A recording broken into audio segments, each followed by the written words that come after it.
This is Streisinger Hall. Streisinger Hall was named after George Streisinger. He was a Yale professor, and he's the first person to clone a vertebrae. He cloned the zebrafish here on campus, and now zebrafish are used to study human genetics in 450 labs around the world. This is the University of Oregon's Pioneer. He doesn't represent any one person, but just the spirit of the pioneers who came and settled in Oregon. As you can see, he's looking across the way through the glass windows of Johnson Hall over at the Pioneer Mother.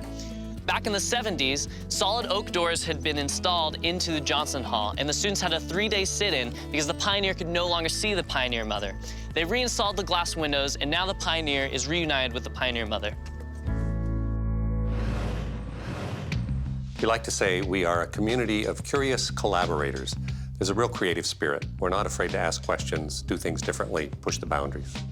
My name's Chase Salazar, and I'm studying chemistry at the U of O. When I first came onto this campus, I took a tour, and I instantly was in love. Every single person around me just ran past our group and just yelled, "Go Ducks." And that same excitement for the school just has carried on throughout the 4 years that I've been here. Now I'm the one that yells, "Go Ducks," when the tour goes by. We have a huge number of students who want to change the world, and we love that.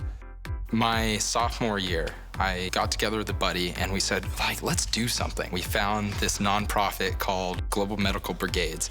We had over 20 students, over 100 pounds of medication, and some professional medical and cultural staff members that came down with us to Panama. What I saw in Panama was the most hospitable people I've ever met, and individuals that didn't have the same opportunities that I have.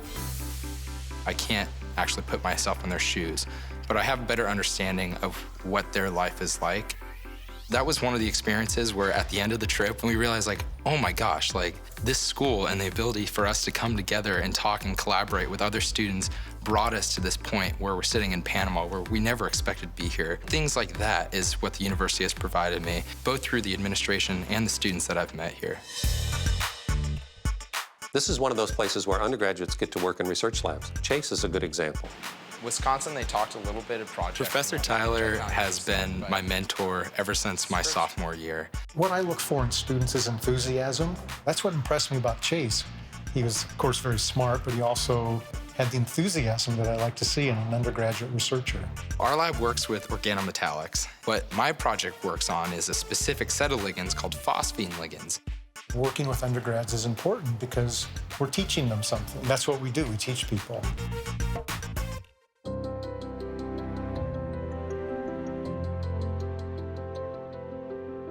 There are 2 criteria for being a duck. Number 1 is you've got to love your ducks. And number 2 is you've got to be accepting of a collaborative culture. And so what that means is opening your mind to different options in different ways to inspire yourself to do great things. We like to say we're sort of the Goldilocks place. Not too big, not too small. Lots of community-minded spirit, lots of interaction, lots of small classes. These students around me, I've been able to grow as an individual just based on my interactions with them. Lots of different kinds of students do well here at University of Oregon, and we love the diversity. I think this is a special place, and we love it here. Every single department on this campus, our professors and our staff members here love their students, and they will do everything that they can do in order to promote them as much as possible.